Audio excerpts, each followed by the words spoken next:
All right, so to check your character count, all you have to do is go to charactercountonline.com. I'll have the link in the description, and just copy paste whatever you want to paste here, and then here it will show you how many times you've used a particular word or the percentage of it, and it'll just show you all of the words you used. And if you want to see your complete character count, it'll be right over here, or right over where, why isn't it zooming out? Right over here.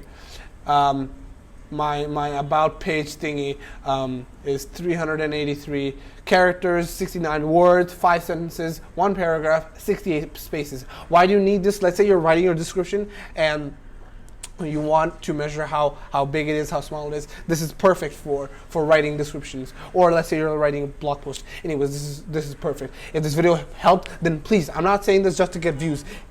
A friend of yours might need this. Share it to a friend, or share it with a family member.